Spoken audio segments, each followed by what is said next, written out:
आज हम लोग चॉम्स्की नॉर्मल फॉर्म पढ़ते हैं, ठीक है। सो अब ये हम लोग क्यों पढ़ रहे हैं, जो हम लोग कॉन्टेक्स्ट फ्री ग्रामर पढ़े ना, तो उसको रिप्रेजेंट करने के लिए थोड़ा सा मतलब और फॉर्मलाइज किया गया है, ताकि कुछ प्रूफ करना हो इसके बारे में, इसकी कुछ प्रॉपर्टी प्रूफ करनी हो, तो वो सारी चीज़ें थोड़ी आसान हो जाए, ठीक है। तो देखिए थोड़ा डिफिनीशंस लिखते हैं।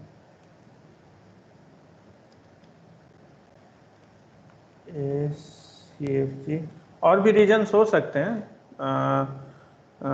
इवन एल्गोरिदम लिखना, फिर अगर आप चॉम्स्की नॉर्मल फॉर्म किसी भी ग्रामर का लिख पा रहे हो तो एल्गोरिदम जो हम लिखेंगे उसमें जो हम ग्रामर के बारे में लिख रहे हैं, हम एज्यूम कर सकते हैं कि चॉम्स्की नॉर्मल फॉर्म में है। सो जो थोड़ा सा कॉम्पैक्ट फॉर्म है ग्रामर का। और भी एक फॉर्म है ग्रेबैच नॉर्मल फॉर्म। सो शायद देखिएगा, अगर सिलेबस में होगा तो बताइएगा, वो हम बताएंगे, अदरवाइज हमने जो प्रिपेयर किया है उसमें नहीं है वो चीज़। तो सिर्फ चॉम्स्की नॉर्मल फॉर्म है, हम जहाँ से प्रिपेयर कर रहे हैं वहाँ पे भी नहीं है। सर बता दीजिएगा सर, वे बैक। हाँ हाँ,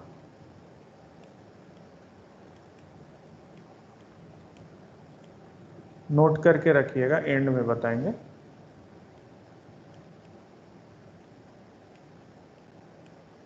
क्या बताने के बारे में बोल रहे थे सर, नेटवर्क थोड़ा सा इशू था। हम बोल रहे थे कि नॉर्मल चॉम्स्की नॉर्मल फॉर्म पढ़ा रहे हैं। सो वैसे ही एक और नॉर्मल फॉर्म है इसका, CFG का।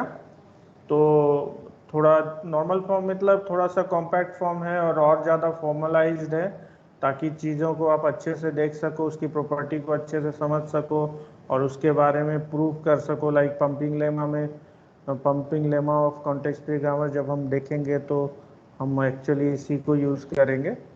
और भी चीज़ें हैं तो मतलब क्लोजर प्रॉपर्टी में भी यूज़ करेंगे, तो वहाँ पे बेनिफिट मिलेगा इसका, ठीक है।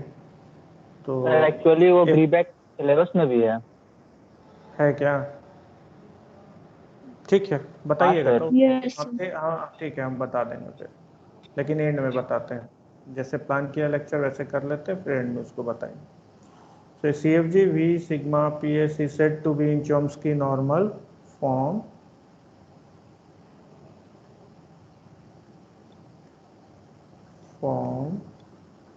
इसको बोलते हैं CNF, ठीक है।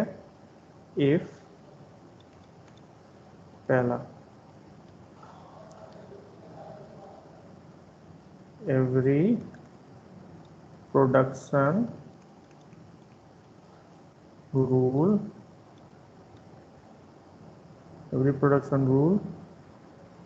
is one of the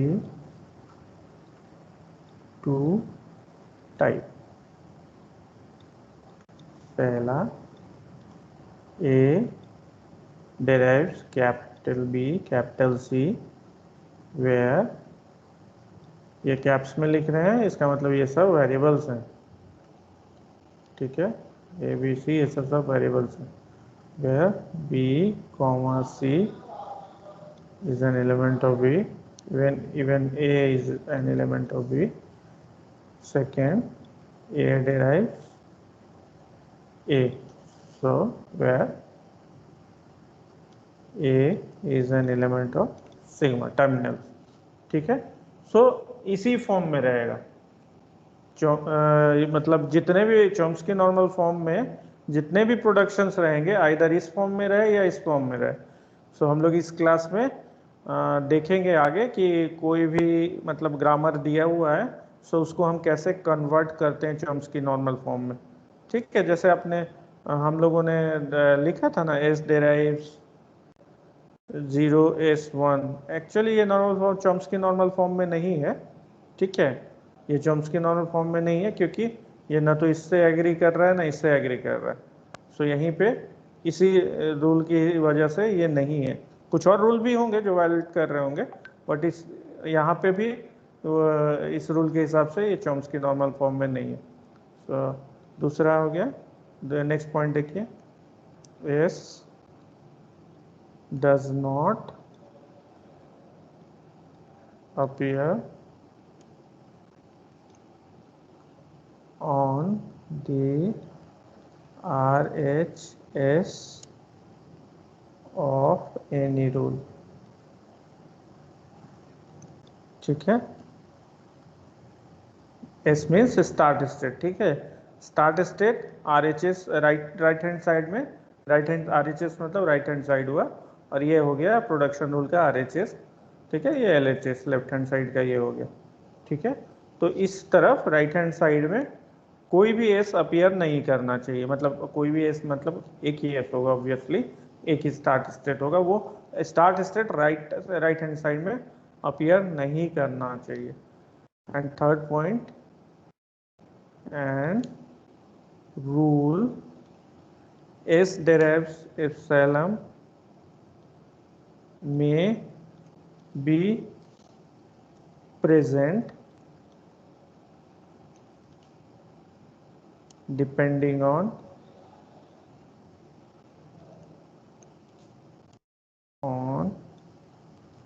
whether epsilon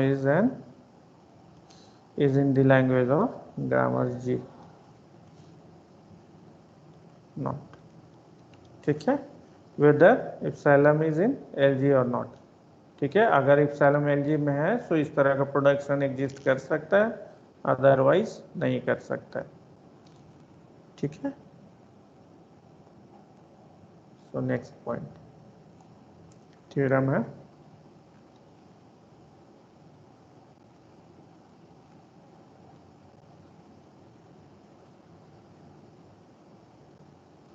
every context free language has a CNF grammar।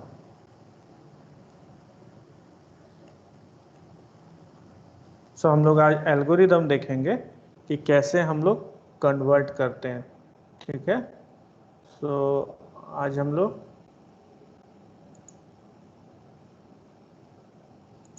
आज हम लोग एल्गोरिदम देखेंगे कि हम लोग कैसे कन्वर्ट करते हैं। ठीक है, सो पहला पॉइंट,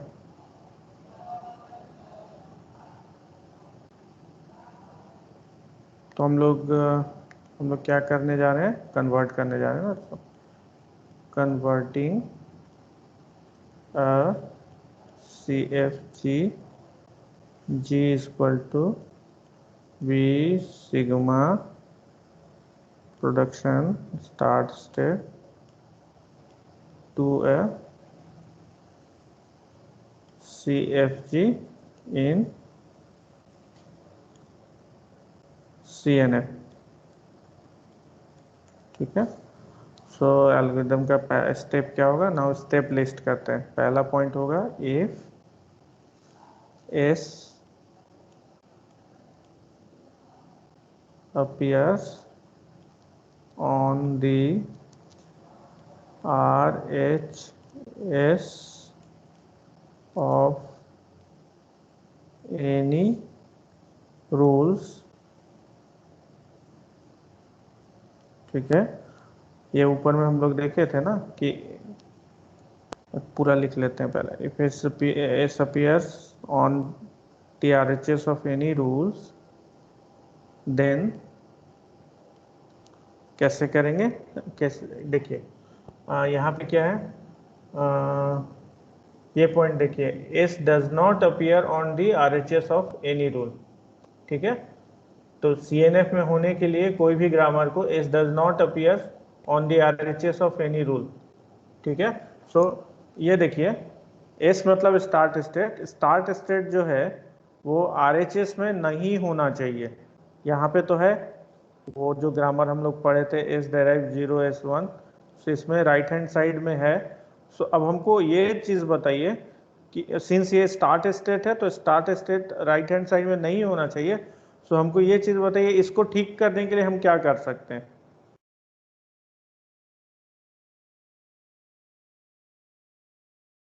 एकदम सिंपल सा इंट्यूशन लगा के आप लोग बताइए कि आप लोग क्या सोचते हैं कि ये प्रॉब्लम किस लिए है। क्योंकि इस तरह का प्रोडक्शन में ये प्रॉब्लम किस लिए है कि एस जो है स्टार्ट स्टेट है, ठीक है। तो हम क्या कर रहे हैं कि ग्रामर को कन्वर्ट कर रहे हैं CNF में, चॉम्स्की नॉर्मल फॉर्म में। सो पहला पॉइंट है कि अगर start state right hand side में अपीयर करता है तो उसको रिजॉल्व करें। सो आपके हिसाब से बोला जाता है कि आपको रिजॉल्व करना है, तो आप क्या करते? सोचिए थोड़ा सा, कैसे करते? मतलब हमारा लैंग्वेज भी नहीं चेंज होना चाहिए और ये प्रॉब्लम भी रिजॉल्व हो जाना चाहिए था।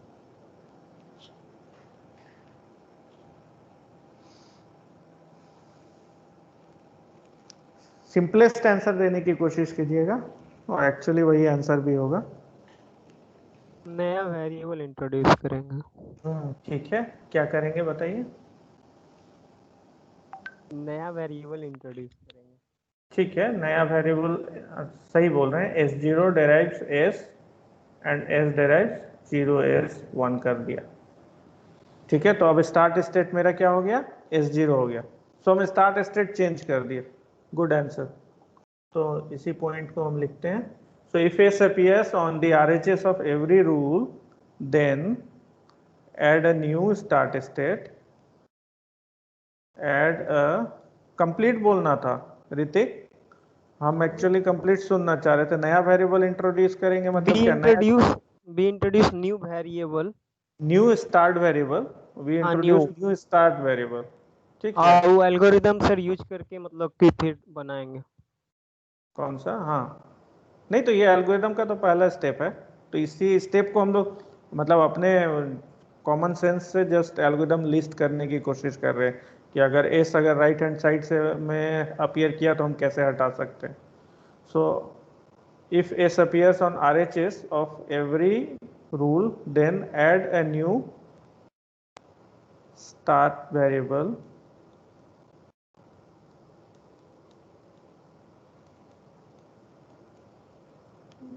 S0 and add, सिर्फ नया वेरिएबल इंट्रोड्यूस करना नहीं है, प्रोडक्शन भी ऐड करना होगा ना। add the rule, add the rule S0 derives S। ठीक है, तो अब ये हो गया नया वेरिएबल, नया स्टार्ट स्टेट। तो ये कभी कहीं भी राइट हैंड साइड में अपीयर करेगा नहीं। दूसरा पॉइंट है रिमूविंग इप्सिलॉन ट्रांजिशन।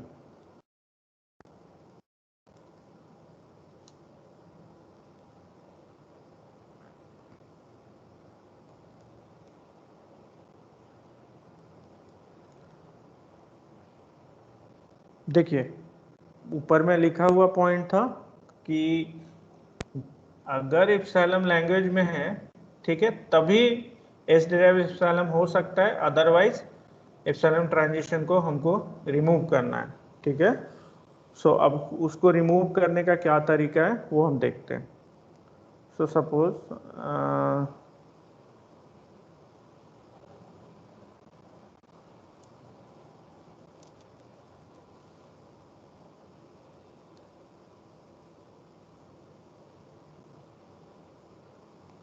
अगर ऐसा प्रोडक्शन ए डिराइव्स इप्सिलॉन, सो हमको क्या करना है? Remove A derives epsilon and for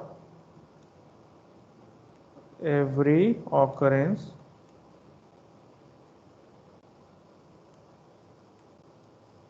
of A, every occurrence of A on RHS, right hand side on RHS of any rule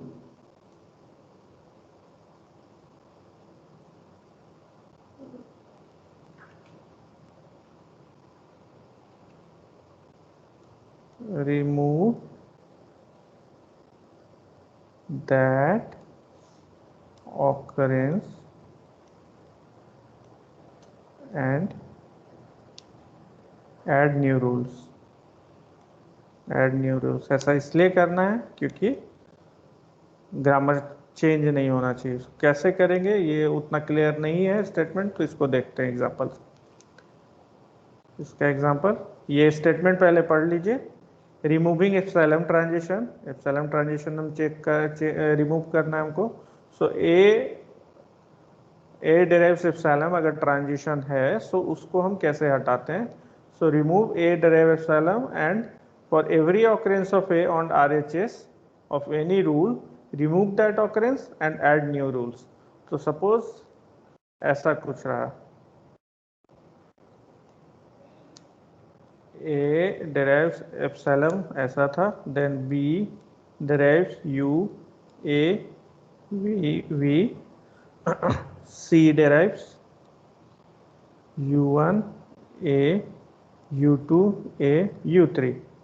suppose ऐसा है, तो आपको क्या करना है, इसको हटा, ये आपको हटा देना है, लेकिन ये आप हटाएंगे सो इसका मतलब ए डिराइव्स एप्सिलॉन यूज़ हुआ होगा ना इन चीज़ों, यहाँ पे है, यहाँ पे है, यहाँ पे है, तो आपको लैंग्वेज चेंज ना हो।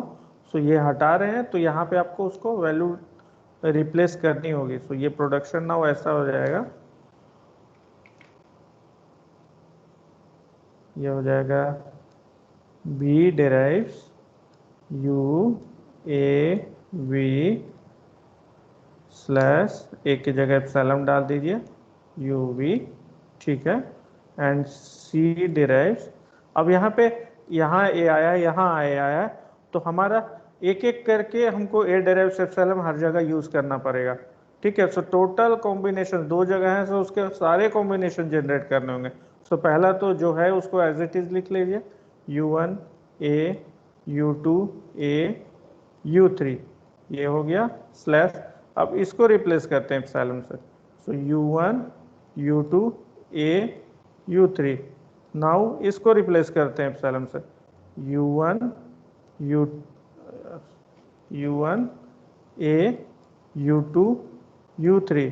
नाउ अब दोनों को साथ में रिप्लेस करते हैं। सो ये हो जाएगा U1 U2 U3। सो ये प्रोडक्शंस आपको ऐड करने पड़ेंगे, ठीक है। अगर ये ए डिराइव्स एप्सिलॉन आप हटा रहे हैं तो ये प्रोडक्शंस को आपको ऐड करने पड़ेंगे, ठीक है। ये स्टेप 2 हो गया। नाउ स्टेप 3, एल्गोरिदम का स्टेप 3 याद रखिएगा कि क्या क्या करते हैं। पहला स्टेप में जो भी मतलब start state right hand side में अपीयर किया उसको हैंडल कर रहे हैं। दूसरा स्टेप में ए डिराइव्स एप्सिलॉन वाले जितने भी रूल हैं उसको हैंडल कर रहे हैं। तीसरा स्टेप में क्या कर रहे हैं, तीसरा स्टेप में रिमूविंग यूनिट प्रोडक्शन।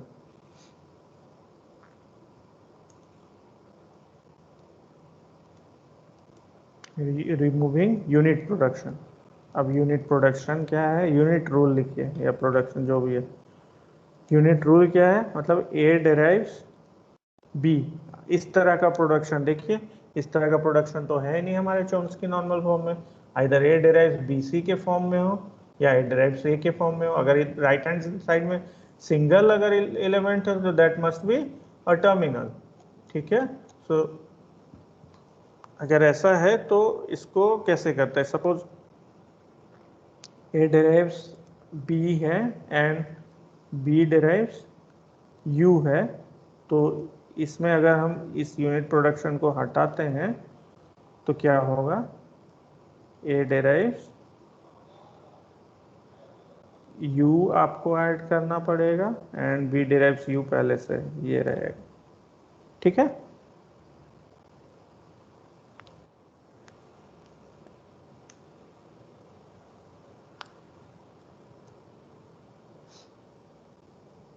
तो हम क्या कर रहे हैं इसमें, ए डिराइव्स बी इस तरह का है, तो बी जो है राइट हैंड साइड में जो भी वेरिएबल अपीयर किया देखेंगे कि वो कौन से प्रोडक्शन के लेफ्ट हैंड साइड में है और उसको फिर उस हिसाब से उसका राइट हैंड साइड से रिप्लेस कर दे रहे हैं। चलिए अब ये हो गया थर्ड पॉइंट, अब फोर्थ पॉइंट देखते हैं। यूजलेस सिंबल को सर रिमूव करेंगे। हाँ यूजलेस सिंबल को सर रिमूव करेंगे इसके बाद। हाँ यूजलेस बोल सकते हैं। चौथा पॉइंट,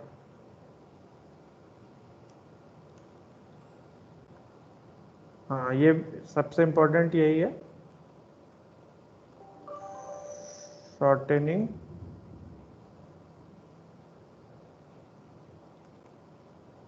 डी RHS। ठीक है, सो देखिए बहुत सारे प्रोडक्शंस ऐसे होते हैं, A derives U1 U2 U3 dot dot dot UK। ठीक है, तो इस तरह के प्रोडक्शन को हमको शॉर्ट करना होगा, क्योंकि हमारा अलाउड प्रोडक्शन सिर्फ ऐसा ही है, ए डेराइव BC के ही फॉर्म में हो सकता है। ठीक है, तो इसको शॉर्ट करने के लिए क्या करेंगे, तो इसको शॉर्ट करने के लिए नया वेरिएबल इंट्रोड्यूस करते हैं। ठीक है, तो जैसे ये है, तो यहाँ पे हम क्या कर सकते हैं कि A1 एक वेरिएबल ऐड कीजिए। ठीक है, ऐड A1, ठीक है, such that A1 derives U1 U2।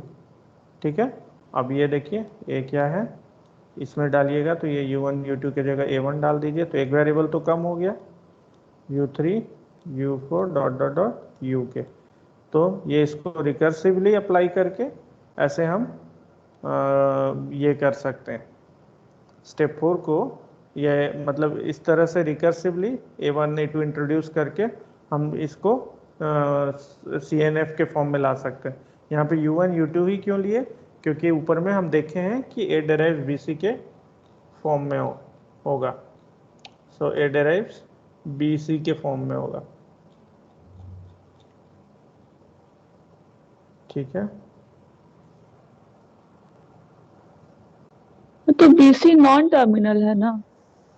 हाँ, सो BC नॉन टर्मिनल है, BC नॉन टर्मिनल है, कैपिटल ये देखिए ना यहाँ लिखा हुआ भी है ना, ABC जो है ये एलिमेंट है V का, सो V वर्टिसेस बोलिए या नॉन टर्मिनल्स बोलिए, जो भी बोलिए। हम लोग क्या प्रीवियस क्लास में V के लिए क्या बोले थे, नॉन टर्मिनल यूज किए थे या वर्टिसेस यूज किए थे, याद है? एनीवे जो तो यूज करते हैं, नॉन टर्मिनल। हाँ ठीक है, जो भी यूज करना है कर लीजिए। हाँ, सो नेक्स्ट पॉइंट है,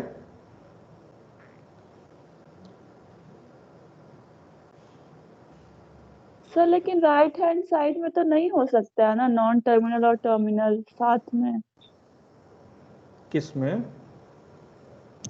सर जो वहाँ बताए हैं आप, यहाँ A यहाँ देखिए, tends to B, right hand side में टर्मिनल नॉन टर्मिनल साथ में है ना, तो ये नहीं होना चाहिए ना हाँ, चॉम्स्की तो नॉर्मल फॉर्म। ये नहीं होना चाहिए, तो यही इसी तरह का ग्रामर आपको दिया है, तो उसको एल्गोरिदम चॉम्स्की नॉर्मल फॉर्म में कन्वर्ट कर रहा है। ये सर, सो जो नीचे लिखा है आपने, हाँ, नीचे कुछ गलत लिख दिया क्या? हाँ सर बताइए। यहाँ पे, सर यहाँ पे A tends to A1 U3 U4 है, तब तो फिर यहाँ पे मतलब दोनों नॉन टर्मिनल टर्मिनल दोनों आ रहा है ना, कि नहीं सब नॉन टर्मिनल ही है? ये सर U1 क्या है, U1 U2 नॉन टर्मिनल है? हाँ, U1 U2 नॉन टर्मिनल है, U1 U2 U3 up to UK मान लीजिए नॉन टर्मिनल है। ठीक है, ठीक है। अभी हाँ ये नाइस क्वेश्चन कि U1 U2 U3 अगर टर्मिनल है तो फिर हम क्या करेंगे। ठीक है, तो टर्मिनल के लिए हमको वेरिएबल इंट्रोड्यूस करना पड़ेगा। ठीक है, ये 5th पॉइंट में है। ठीक है, सो हाँ अभी के लिए मान लीजिए इस एग्जांपल के लिए मान लीजिए कि ये मान लिया ये है, या फिर मतलब सपोज आप बोल रहे हैं A derives AB, अगर ये कैपिटल ये भी C है। ठीक है, तो इसको क्या करेंगे, हाँ 5th स्टेप हो जाएगा। ठीक है, देखिए मान लिया इस फॉर्म में है श्वेता, इस फॉर्म में, रुकिए हम 5वां लाइन लिख देते हैं मे बी, ये नॉन टर्मिनल एक्चुअली जो है ना सिंबल्स जो है ना U1 U2 इस तरह का टर्मिनल्स एंड नॉन टर्मिनल के स्ट्रिंग के लिए यूज करते हैं। ठीक है, तो अगर हम 5th पॉइंट लिखते हैं, 5th पॉइंट क्या है, ऐड वेरिएबल्स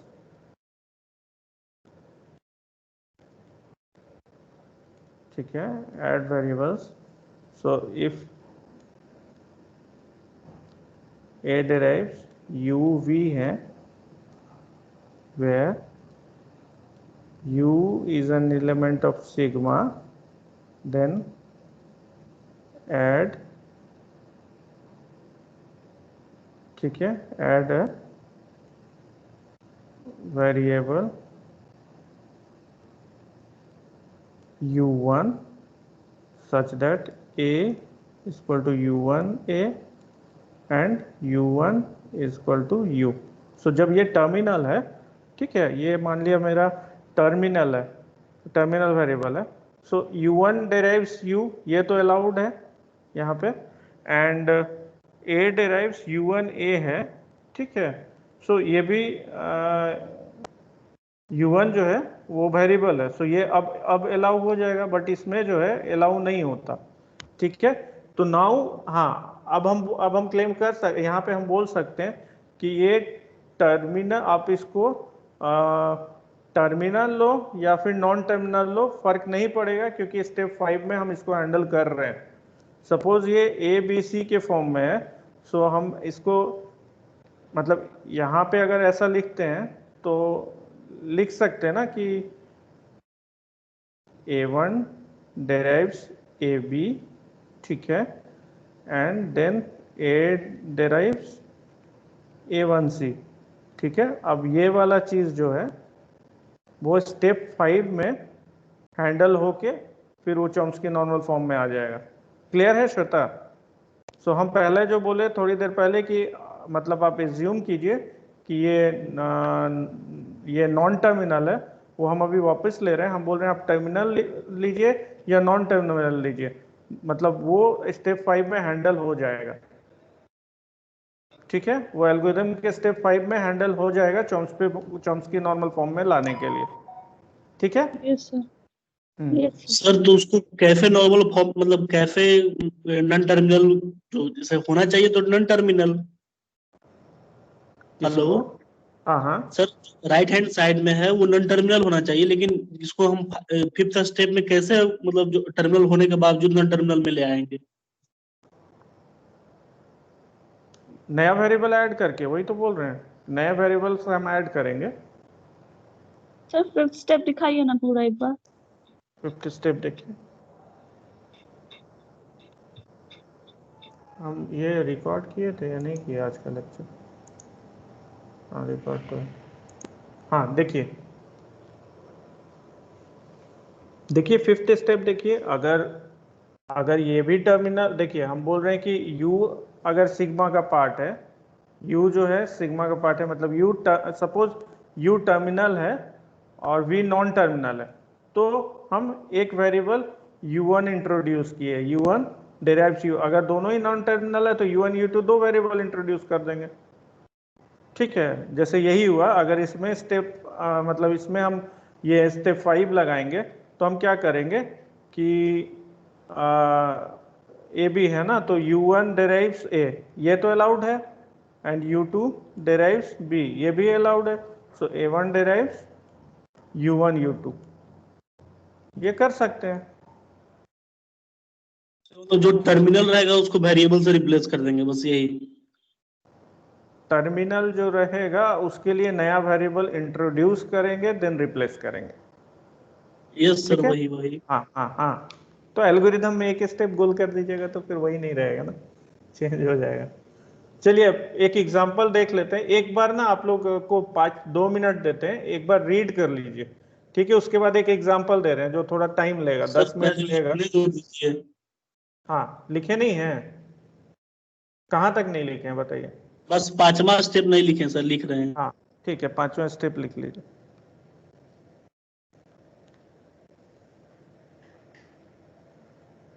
सर हेलो, हाँ बोल रहे सर, आवाज आ रहा है ना? हाँ बोलिए ऋतिक। हेलो। हाँ आवाज आ रहा है। हाँ सर, बोल रहे हैं सर कि ये नॉर्मल फॉर्म और वीबैक फॉर्म, ये जो फॉर्म है दोनों, इसका मेन एडवांटेज क्या है सर? नॉर्मल फॉर्म और सर नॉर्मल फॉर्म का मतलब एडवांटेज क्या है? अच्छा, एडवांटेज क्या है? सर ये काम देखिए, क्यों कर रहे हैं पता ही नहीं चला, तो नॉर्मली इंटरचेंज कर रहे हैं ना। हाँ, सो देखिए उसमें जो भी हम ये लिखे थे ना, ग्रामर जब लिखे थे, कॉन्टेक्स्ट फ्री ग्रामर जब भी लिखे थे, तो देखिए वो जो राइट हैंड साइड है, हम उसमें कभी भी रिस्ट्रिक्ट नहीं किए कि उसका लेंथ कितना हो। 50 लेंथ का भी हो सकता है राइट हैंड साइड, 100 लेंथ का भी हो सकता है, ठीक है। लेकिन हम क्लेम कर रहे हैं कि हम उसके कॉरेस्पॉन्डिंग एक नया ग्रामर लिख सकते हैं जिसमें राइट हैंड साइड में सिर्फ 2 एलिमेंट अपीयर करें, 2 नॉन टर्मिनल अपीयर करें, ठीक है। अगर टर्मिनल जो है वो है तो सिंगल रहेगा, अगर नॉन टर्मिनल है तो सिर्फ 2 नॉन टर्मिनल अपीयर करेगा। हम उसके कॉरेस्पॉन्डिंग एक नया प्रोडक्शन, मतलब उस ग्रामर के कॉरेस्पॉन्डिंग एक नया ग्रामर ही लिख सकते हैं, ठीक है। अब क्या है कि अब हमको ना कॉन्टेक्स्ट, अगर हम नॉर्मल फॉर्म में लिख दिए तो अब हमको एनालिसिस करना थोड़ा आसान हो जाएगा। जैसे इसका पंपिंग लेमा है वो थोड़ा आसान हो जाएगा, उसका प्रूफ देखिएगा तो पूरा CNF ही यूज़ करेंगे उसमें, तो वो आसान लगेगा। नेक्स्ट फिर इसके ये सब जो होंगे प्रॉपर्टीज़ होंगे वो सब भी इसमें मतलब नॉर्मल फॉर्म में रहे तो उसको एनालाइज करना आसान हो जाता है। तो बेसिकली मतलब कॉम्पैक्ट फॉर्म है, सो एनालिसिस और बाकी चीज़ों के लिए आसान हो जाता है, चीज़ें लाइफ इजी हो जाएगी, थोड़ी समझना भी आसान हो जाएगा। हाँ, लेकिन था कॉम्प्लेक्स लग रहा है, लेकिन बहुत क्या? सारा, इसमें कितना सारा स्टेट्स ऐड करना, मतलब न्यू वेरिएबल इंट्रोड्यूस करना पड़ जाएगा, तो हाँ, कॉम्प्लेक्स हो जाएगा। हाँ, एक एक चीज समझिए ना, जो ह्यूमन को कॉम्प्लेक्स लगता है ना, कंप्यूटर के लिए वो कॉम्प्लेक्स नहीं होता। आप जो बोल रहे हैं वो हमको भी ऐसा ही महसूस होता था, लेकिन मतलब हमको हमको 10 वेरिएबल इंट्रोड्यूस करना है नया, तो हमको लिखने में प्रॉब्लम है। कंप्यूटर के लिए एक फॉर लूप में 10 वेरिएबल क्रिएट हो जाते हैं, ठीक है। एक फॉर लूप बना दिया और उसमें मतलब जो भी वेरिएबल्स थे उसके लिए सपोज i_1 पहली बार, i_2 दूसरी बार, ऐसे करके क्रिएट हो जाता है। तो उसमें आसान आसान हो जाता है चीज़ें, वो मतलब टफ नहीं होता है। बट हमारे लिए आसान इसलिए है कि हमारे लिए रिप्रेजेंटेशन इजी हो जा रहा है, तो हमको बाकी चीज़ें प्रूफ करने में आसान होगा। थ्योरम्स जो है ना, चैप्टर्स में जो थ्योरम्स है वो प्रूफ करने में आसान होगा। ये लगता है कॉम्प्लेक्स है, समझ रहे हैं, लगेगा कि कॉम्प्लेक्स है, लेकिन एक्चुअली ये आपकी लाइफ इजी बनाने के लिए ही है। सारे नॉर्मल फॉर्म्स इजी ही लाइफ बना देता है, थ्योरम्स प्रूफ करने में बहुत इजी लगेगा, फिर इसी को यूज़ करके करेंगे। और स्टैंडर्ड एक बन गया ना, आपको पता चल गया कि इसी फॉर्म में हर प्रोडक्शन होगा ही होगा। पहले प्रोडक्शन के को लेके जब नॉर्मल डिफिनीशन दिए थे कॉन्टेक्स्ट फ्री ग्रामर का, प्रोडक्शन को लेके कोई रिस्ट्रिक्शन नहीं दिए थे। लेकिन अब हम बोल रहे हैं कि अगर हम प्रोडक्शन को रिस्ट्रिक्ट कर दें तो भी वो CFG के बराबर, मतलब इक्विवेलेंट ही है। राइट हैंड साइड में अगर दोनों नॉन टर्मिनल हैं, राइट हैंड साइड में अगर सिर्फ नॉन टर्मिनल अपीयर करता है तो उसका लेंथ काफ़ी है, ठीक है। अब स्टेप सोचिए ना, स्टेप इजी हो गया ना आपका, ठीक है। नंबर ऑफ स्टेप्स बढ़ गया लेकिन ईच स्टेप इजी हो गया, हर एक स्टेप आपका काफी इजी हो गया ना। A ड्राइव्स AB के ही फॉर्म में है, हाँ, लेकिन ये है कि नंबर ऑफ स्टेप्स बहुत बढ़ गए उसकी वजह से। अब U1 U2 U3 up to UK था, तो के वेरिएबल्स एक ही साथ थे ना, एक ही स्टेटमेंट। लेकिन यही है कि वो स्टेटमेंट से स्प्लिट होकर ढेर सारा स्टेटमेंट बन गया, बट एक स्टेटमेंट बहुत सिंपल हो गया। समझ रहे हैं मेरी बात? Yes sir. हम्म, ठीक है, चलिए तो हम लोग एक एग्जांपल देखते हैं। अभी क्लास है क्या? No sir. हाँ, ठीक है, एग्जांपल देखते हैं। एग्जाम्पल एल्गोरिदम तो लिख लिए हैं हम, आप लोगों को करने देते हैं, 10 मिनट में कीजिए, ठीक है, उसके बाद हम करेंगे। ये एल्गोरिदम पढ़ के आप लोग एग्जाम्पल कीजिए। एग्जाम्पल क्या है?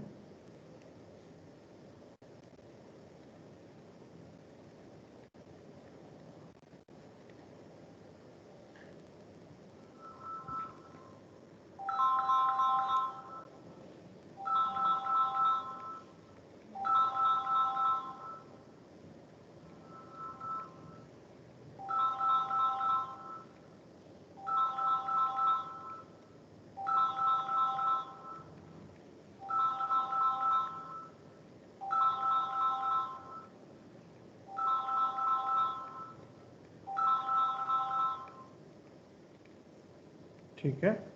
सो ये आपका ग्रामर हुआ, ठीक है। G is equal to this, ठीक है। अब आपको कन्वर्ट इट,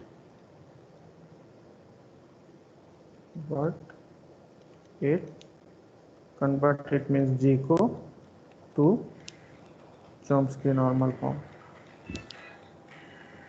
ठीक है। आप लोग कीजिए, जरा एक कॉल आ रहा है, हम अटेंड कर लें, इसको सॉल्व कीजिए।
थर्ड स्टेप थोड़ा सा एक बार दिखाइएगा। Third step yes. लिखे नहीं है? लिख लिए थे सर, कुछ छूट गया था शायद इसमें, इसलिए। तो इसको ये कर दें क्या, PDF कन्वर्ट करके आप लोग को सेंड कर दें, देखने में आसानी हो जाएगा। ये सर शेयर कर दीजिए। हाँ सर, ये जी होगा।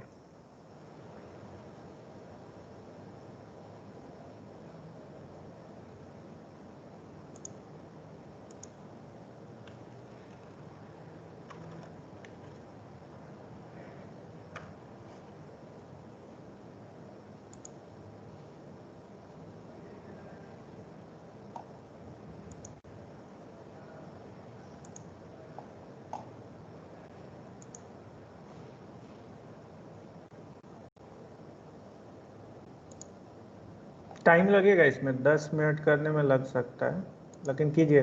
स्टेप समझने के लिए ज़रूरी है खुद से करना। हम सोचे थे हम करेंगे, लेकिन हम सुबह घर में कर लिए थे, तो फिर सोचे आप लोग को दे देते हैं। 2-2 बार करना मेरे लिए बोरिंग हो जाएगा। यही है ना? हाँ, ये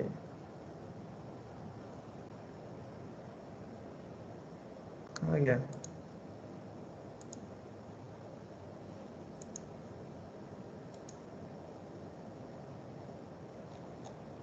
क्या वो नहीं हो रहा है? गया।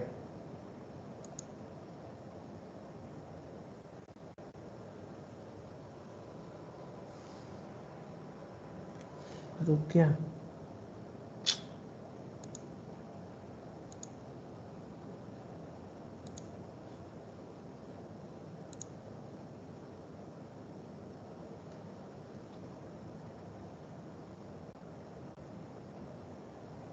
अपलोड ही नहीं हो रहा है। व्हाट्सएप पे कर देते हैं।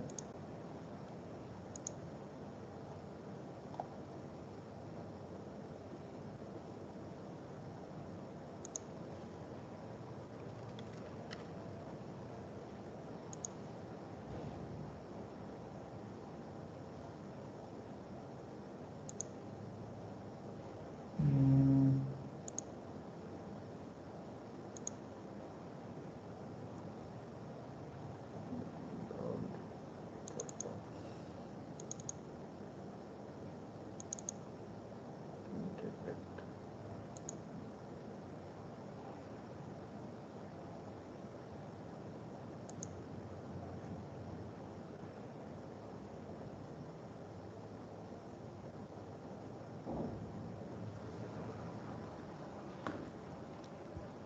सेंड हो गया है। आप लोग ट्राई कीजिए इसको, ठीक है। क्वेश्चन को ट्राई कीजिए, क्वेश्चन यहाँ फ्लैश हो रहा है और व्हाट्सएप पे आपको आज का लेक्चर चला गया। तो हम ऐसे 5-10 मिनट में फिर से आते हैं।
हेलो, ट्राई कर रहे हैं आप लोग? Yes sir. हाँ सर सर, बस लास्ट। सर थर्ड सर देखिए स्टेप में सर, थोड़ा सा प्रॉब्लम आ रहा है। हाँ, एक सर सेकेंड, हम थर्ड शेयर किए स्टेप। हैं, देखिए। हाँ, देख रहे हैं। पहले रिमूविंग यूनिट रूल्स आया था क्या? रिमूविंग एप्सिलॉन, यूनिट रूल्स का करने का क्या मतलब हुआ है सर? वही S0 डेराइव्स। देखिए, पहला आप जीरो ऐड किए होंगे, S0 डेराइव्स S, ठीक है। तो S0 डेराइव्स S एक यूनिट रूल हुआ, क्योंकि राइट हैंड साइड में सिंगल एलिमेंट है, यूनिट प्रोडक्शन बोलते हैं उसको। राइट हैंड साइड में मतलब राइट सिंगल साइड में एलिमेंट है, तो सिंगल, उसको रिमूव करने का होता है। राइट साइड में अगर सिंगल एलिमेंट रहेगा तो उसको इस तरह से फॉलो करेंगे, है ना सर? उससे रिमूव करने का है, तो उसका लेफ्ट हैंड का जो मतलब उस वो जब जहां जहां लेफ्ट हैंड में अपीयर कर रहा है, उसका राइट हैंड साइड में जो है उसको ऐड कर देना है उधर। किसी ने शेयर किया है क्या?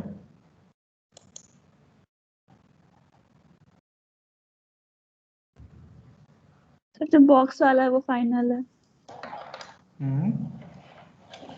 तो जो बॉक्स में है ना वो। हाँ, अच्छा, बॉक्स में जो है वो फाइनल है, ये बोल रहे हैं। ठीक है, तो कहाँ है स्टेप बाय स्टेप, कैसे किया बताइए, तो बताइए। पहला स्टेप है ना, पहला हाँ स्टेप तो वो तो उसमें मतलब जो इनिशियल स्टेट था उसको S नॉट से रिप्लेस कर दिया। हाँ हाँ हाँ, तो ये फिर वाला है। सर एक गलती यहाँ पे है ना कि जहाँ S नॉट है ना वहाँ पे S होगा सेकेंड स्टेप में, okay left hand okay, side में। हाँ हाँ, ठीक ठीक, यहाँ ऐसे S होगा। टेंस, हाँ वहाँ S होगा, वो गलती हो गया। ठीक ठीक, फिर इधर AS नॉट B, फिर जहाँ जहाँ S था वहाँ वहाँ S नॉट कर दिए। हाँ, फिर सेकेंड स्टेप में नहीं नहीं नहीं नहीं नहीं, इसमें ऐसे ही लिखना है ना, S not drive S yes और एस। यस सर, वहाँ पे हाँ, आपने यस आप सर, यही बोल रहे हैं कि एस नॉट को ऐसे ही लिखेंगे। यस सर, चलिए, वहाँ बस वो गलती हो गया थोड़ा सा, बाद में ठीक, देखे। ठीक है, देन उसके बाद फिर एप्सिलन रिमूव किए हैं। तो एप्सिलॉन ट्रांजिशन कौन सा था? ए टेंस टू वाला था, मतलब थर्ड। हाँ, ए डेराइव्स एप्सिलॉन वाला, हाँ ठीक है। तो उसकी वजह से तो एक आप ए डेराइव्स एप्सिलॉन वाला कहाँ पे, ये वाला ना, हाँ। यस तो सर, इसको हटाए, नेक्स्ट नेक्स्ट स्टेप में हटाए हैं। यहाँ पे हटाए हैं, ये पूरा है, यस सर, ठीक है। तो उसमें क्या था, देखिए उसमें लिखा हुआ जो चीज है उसको पहले पढ़ते हैं। लिखे क्या थे? Remove A derives epsilon and for every occurrence of a on the RHS of any rule, remove that occurrence and add a new rule, ठीक है, ये बोल रहे हैं। तो हमको क्या करना है, एवरी ऑकरेंस, ठीक है। तो अब क्या है कि चलिए यहीं से शुरू करते हैं, तो ये है A S0 A, ठीक है। तो इधर पे पहले ये वाला को पहले इसको एज इट इज लिख दिया आपने, एज इट इज लिखा है कि, हाँ एज इट इज लिखा, ठीक है। फिर अभी ये को रिप्लेस किया, किसको रिप्लेस फिर किया? सेकंड वाले लास्ट को। वाले, यस हाँ पहले आपने लास्ट वाले को किया, तो A S0 बचा, ठीक है। S0 मीन्स आप लोग एस समझिएगा। अच्छा, यस फिर सर, एस। इसको किया, सो A S0, नहीं इसको कहाँ किया, हाँ A S0 A, ठीक है। नाउ दोनों को किया तो A S0 बचा, इधर स्लैश ए भी रहेगा ना, यहाँ पे स्लैश यस ए सर, लिख, ये सब वो कुछ कुछ छूट गया है। हाँ स्लैश ए रहेगा, ठीक है। अब इसको कहाँ किया, इसको नहीं किया, बी डेरिवेटिव्स ए है, ठीक है। तो अगर इस ए को हम ए ए डेरिवेटिव्स एप्सिलॉन से करेंगे तो यहाँ पे बी डेरिवेटिव्स एप्सिलॉन ऐड होगा कि नहीं? देखिए, थ्योरी क्या बोलता है, थ्योरी बोलता है कि every occurrence of A on RHS of any rule, ठीक है ना, remove A डेराइव्स epsilon, and for every occurrence of A on the RHS of any rule, remove that occurrence and add a new rule, ठीक है। तो यहाँ पे A B डेराइव्स ए तो रखना पड़ेगा अभी हमको, और इसकी वजह से यहाँ पे एप्सिलॉन हमको ऐड करना पड़ेगा। क्यों? क्योंकि देखिए ए डेराइव्स एप्सिलॉन है ना यहाँ पे, और ये बी डेराइव्स ए है, सो अगर ए डेराइव्स एप्सिलॉन यहाँ से निकाल दिए आप, सो बी डेराइव्स एप्सिलॉन यहाँ से आ ही नहीं, रिकवर ही नहीं कर पाएंगे। इसीलिए sir. यहाँ पे स्लैश दे के एप्सिलॉन डालना पड़ेगा। और ठीक फिर है, उसको रिप्लेस करना पड़ेगा नाउ जो भी बी है। नाउ ई डायरेक्ट एप्सिलॉन को आपको हटाना पड़ेगा। ठीक है, तो दो एप्सिलॉन प्रोडक्शन हटाना पड़ेगा, एक ए डायरेक्ट एप्सिलॉन, दूसरा बी डायरेक्ट एप्सिलॉन। क्लियर है? यस यस सर, वो चलिए हो गया। फिर से ठीक कीजिए। हाँ, और संतोष कुछ पूछ रहे थे आप, कौन सा क्लियर? अच्छा, यूनिट प्रोडक्शन। ठीक है, यूनिट प्रोडक्शन क्लियर होगा, कीजिए इसको। सर इसमें जो अभी बता रहे थे कि जो ए ड्राइव्स एप्सिलॉन और बी ड्राइव्स ए वाला है सर, तो इसके लिए तो मतलब डायरेक्टली हम इसको तो रिप्लेस कर सकते हैं एप्सिलॉन से ना। किसको? मतलब जो सिर्फ ए लिखा हुआ है थर्ड में सर, बी ड्राइव्स वाला में, हम्म तो उसमें जो ए है उसको डायरेक्टली एप्सिलॉन मतलब उसको हटा सकते हैं ना सर। मतलब बी डायरेक्ट ए को नहीं हटाना है, वो तो रहेगा ही। सो बी डायरेक्ट ए के अलावा बी डायरेक्ट एप्सिलॉन ऐड हो जाएगा। ओ, ओके सर, समझने मतलब की कोशिश एप्सिलॉन कीजिए ना, ऐड करते हैं क्योंकि उसमें। यहाँ पे बी डायरेक्ट ए है ना, यहाँ पे देखिए, यहाँ पे कहाँ गया, यहाँ पे देखिए बी कहाँ गया, कहाँ लिखे थे? अच्छा, ए डायरेक्ट एप्सिलॉन है, बी डायरेक्ट ए। सो ये वाला ए जो जो प्रोड्यूस कर रहा है वो बी प्रोड्यूस करने लगेगा। ठीक है, लेकिन ए डायरेक्ट एप्सिलॉन हटा दिए तो बी डायरेक्ट एप्सिलॉन ऐड करना पड़ेगा ताकि वो कॉम्पेंसेट करें, और बाकी जो बचा हुआ है वो तो ये वाला ए कर ही लेगा। समझ रहे हैं ना संतोष? संतोष, समझ पाए सर। हाँ ठीक है। हमारा मोटो क्या है? ए डायरेक्ट एप्सिलॉन हटाना। ठीक है, तो ए डायरेक्ट एप्सिलॉन हटा लिए, अब बी हटा दिए, लेकिन बी डायरेक्ट ए था, तो ए जो जो प्रोड्यूस कर रहा था, ठीक है, वो यहाँ पे अपीयर करेगा, तो उसमें एक एप्सिलॉन भी था। जब आप एप्सिलॉन हटा दिए तो बी डायरेक्ट एप्सिलॉन नहीं आ पाएगा, तो उसके लिए आपको एप्सिलॉन इंट्रोड्यूस करना पड़ेगा। अब बी डायरेक्ट से बाकी तो हम रखे ही हैं, तो बी डायरेक्ट से बाकी पहले भी आ रहा था उसी में से आ जाएगा, फिर बी डायरेक्ट से भी आ जाएगा। मतलब एक ए वाला दो, मतलब एक और हम ऐड कर दिए ना, बी डायरेक्ट एप्सिलॉन जो हटाए उसके लिए एक ऐड करना पड़ा, और बाकी ए सिर्फ सिर्फ एप्सिलॉन थोड़ी दे रहा था बी को। बी देखिए ना, ए डायरेक्ट ए भी है, ठीक है, ए डायरेक्ट स्मॉल ए भी है। सो अगर बी डायरेक्ट ए को अगर हम हटाएंगे तो ए डायरेक्ट स्मॉल ए नहीं, मतलब बी डायरेक्ट स्मॉल ए हम नहीं पा पाएंगे, नहीं मिल पाएगा हमको। तो इसीलिए बी डायरेक्ट ए को भी रखना है, and then B direct epsilon को भी रखना है। बी डायरेक्ट एप्सिलॉन को इसलिए रखना है क्योंकि ए डायरेक्ट एप्सिलॉन हट चुका है, एंड बी डायरेक्ट ए को इसलिए रखना है क्योंकि मतलब ए जो बाकी स्ट्रिंग्स को डिराइव कर रहा है वो बी को डिराइव करना है इसके थ्रू, बी डायरेक्ट ए के थ्रू। ठीक है। सर लेकिन जब बी डिराइव्स एप्सिलॉन करेंगे हम्म तो फिर वो मतलब वहां पे तो कोई प्रोडक्शन नहीं है बी का। कहाँ पे प्रोडक्शन नहीं, मतलब? सर जैसे कि बी डिराइव्स एप्सिलॉन आएगा ना, हम्म तो उसको मतलब रिप्लेस कैसे करेंगे? क्योंकि बी में तो कोई प्रोडक्शन है ही नहीं जहाँ पे बी आ रहा है, मतलब कि ये जो तो है ना, नॉन ये टर्मिनेबल है। देखिए S0 डायरेक्ट ए, S0 बी लिखे हैं, ये तो है ना बी, सर तो राइट हैंड साइड। वहां पे दोनों ए बी मतलब वहां पे दोनों मतलब क्या बोलते हैं, हाँ, मतलब वहां कि पे, वहां पे ये होगा, ये बढ़ जाएगा, ए S0 बी, यस, देन ऐसे करके हो जाएगा। मतलब वहां पे ए और बी को ये मान सकते हैं कि वहाँ ए और बी सेम है। कहाँ पे ए और बी सेम है? एस मतलब दैट्स वाई बोल रहे हैं ना, एल्गोरिदम फॉलो कीजिए, कुछ मानने की जरूरत नहीं होगी, क्योंकि वो अपने आप एल्गोरिदम यस उस चीज को हैंडल कर रहा है। बात समझिए, S0 देखिए, आप यहाँ पे ए डायरेक्ट एप्सिलॉन हटा रहे थे तो यहाँ पे आपने उसको हैंडल कर लिया, ठीक है। S0 डायरेक्ट ए, S0 बी में आपने हैंडल कर लिया कि हाँ, ये इसको रख लिया एज इट इज। ये क्या किया, फिर यहाँ कटा हुआ है ना, S0 बी है ना केवल ये। यस सर, S0 बी है सर। हाँ, S0 भी है तो यहाँ हैंडल कर लिया। Similarly B direct epsilon introduce हुआ तो उसको हटाने के लिए फिर यहाँ पे आपको हैंडल करना पड़ेगा, ये भी दो जगह आया है, इसमें लगाना पड़ेगा, इसमें नहीं, ऊपर वाले में नहीं, इसमें लगाना पड़ेगा। यस सर, कर लो। हाँ, तो जो भी हम लोग इमेजिन कर रहे हैं ना, वो ऑलरेडी एल्गोरिदम हमारा उसको हैंडल करेगा, लेकिन somehow you have to realise it कि हाउ इट इज डूइंग।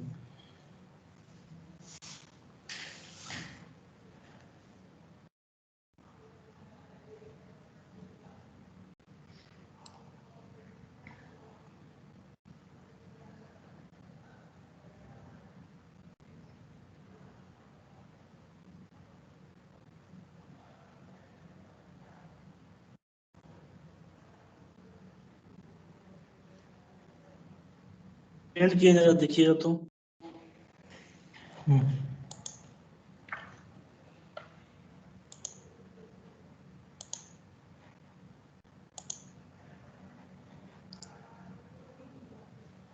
पहली बार करने में मिस्टेक होता ही है, होगा ही, गलत तो होगा ही। इसलिए मैं सोचा कि मेरे करने की बजाय आप करें डायरेक्ट एल्गोरिथम पढ़ के, तो आप लोग को थोड़ा ज़्यादा अच्छा लगेगा। ज़्यादा मिस्टेक करके फिर सीखेंगे तो ज़्यादा होगा। ये था, ये था, ये था, ठीक है। Converting to G, step S0 S कर दिया, ठीक है। आपने भी S0 लिखा है इधर, हाँ। स्टार्ट स्टेट S0 S हो गया, S डेराइव्स AS B, अभी कोई दिक्कत नहीं था, इसको ऐसे ही रहने दीजिए। संतोष, सुन पा रहे हैं? यस सर, यस सर, ये शुरू में ये ही सब मतलब रिप्लेस कर दिया, नहीं रहना चाहिए। हाँ, ये सब S होगा, इसको S0 मत लिखिए। स्टेप 2, स्टेप 2 में क्या कर रहे हैं बताइए? लिखा नहीं है आपने स्टेप 2 में what you are doing. Yes, step 2 में मतलब जो एप्सिलॉन वाला ट्रांजिशन है, यस, ए टेंड्स तो टू एप्सिलॉन वाला उसको हटाना था। ए डेराइव एप्सिलॉन को हटा रहे हैं, ठीक है। तो ए यहाँ अपीयर किया, ये कर दिया, गुड, ये ठीक है। फिर इसमें ये इसको हैंडल कर लिया, फिर ये वाला, ये दोनों को हैंडल कर, कहाँ इसमें और ऐड होगा ना, ए कैपिटल ए S0 A, ठीक है। ये वाला ए को जब हटाया तो ये मिला, ये वाला ए को हटाया तो ये वाला पोर्शन मिलेगा, इसको लिखना होगा। That means small A capital A S0, ये भी एक होगा। फिर दोनों को हटाया तो ए S0 ये मिल गया, ठीक है। तो एक एक करके करना होगा, पहले इसको हटाइए, फिर इसको हटाइए, फिर दोनों को हटाइए, ये हो गया, ठीक है। और बी डेराइव्स ये हो गया। अब नाउ बी डेराइव्स एप्सिलॉन की वजह से जो टेंशन हो रहा है उसको कीजिए। तो कहाँ हटाया है? बी डेराइव्स एप्सिलॉन हटाया ही नहीं है आपने। बी डेराइव्स एप्सिलॉन है ना, तो ये जब तक एप्सिलॉन प्रोडक्शन रहेगा तब तक आपको हटाना पड़ेगा। तो बी ड्राइव से एप्सिलॉन को कैसे हटाएंगे सर? हाँ, चलिए हम एक ये करते हैं, हम करते हैं।